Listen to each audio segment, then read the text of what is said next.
श्रीकांत शिंदेंनी बैठक बोलावलेली आहे। शिवसेना नेत्यांची नंदनवन या बंगल्यावर बैठक आहे। दुपारी 4 वाजता या बैठकीला सुरुवात होईल। महत्त्वाची बैठक ही मानली जाते। या बैठकीला शिवसेनेचे उदय सामंत, योगेश कदम, पक्षाचे सरचिटणीस राहुल शेवाळे, शीतल म्हात्रे देखील उपस्थित राहणार असल्याची माहिती आहे। एकीकडे एकनाथ शिंदे यांचा संध्याकाळी ठाण्यात रोड शो आहे। त्यापूर्वी बरोबर तासभर आधी श्रीकांत शिंदेंनी नंदनवन या बंगल्यावर बैठक बोलावलेली आहे। अधिक माहिती घेऊया आपले प्रतिनिधी उमेश करंजकर यांच्याकडून।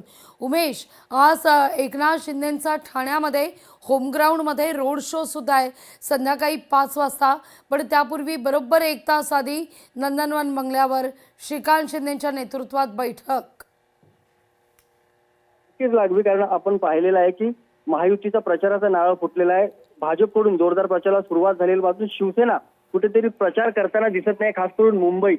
आज सायंकाळी 5 वाजता उपमुख्यमंत्री एकनाथ शिंदे यांची ठाण्यात भव्य रॅली असणार आहे। वेगवेगळ्या भागांमधून ही रॅली निघणार आहे। मात्र त्याच्या 1 तास आधी बरोबर एकनाथ शिंदे यांनी ज्या मंत्र्यांवरती आणि नेत्यांवरती मुंबई महानगरपालिकेची जबाबदारी आहे त्या सगळ्यांना उपमुख्यमंत्री एकनाथ शिंदे यांचं जे शासकीय निवासस्थान आहे नंदनवन इथे बैठकीसाठी बोलवलं। अत्यंत महत्त्वपूर्ण ही बैठक असणार आहे, कारण अजूनही वचननामा जो जाहीरनामा आहे शिवसेनेचा त्या जाहीरनामा प्रसिद्ध करायचा आहे। त्याच्यामध्ये शेवटचे पॉईंट्स नेमके काय असायला पाहिजे, शेवटची या सगळ्या बाबतची चर्चा या सगळ्या नेत्यांबरोबर केली जाणार आहे आणि वचननामाचं प्रसारण कधी केलं जाणार आहे त्याबाबतची माहिती लोकांपर्यंत कधी दिली जाणार आहे याबाबतची महत्त्वाची चर्चा होणार आहे। त्यासोबतच मुंबईत ज्या सभा होणार आहेत, छोटेखानी सभा होतील, नाक्यावर ज्या काय भेटी होतील, शाखा भेटी होतील, याचं नियोजन नेमकं कसं असणार आहे या सगळ्या बाबत महत्त्वाची चर्चा जी या सर्व नेत्यांबरोबर श्रीकांत शिंदे करणार आहेत। त्याच्यामुळे अत्यंत महत्त्वाची अशी बैठक जी आहे ती नंदनवनला संध्याकाळी 4 वाजता होणार आहे।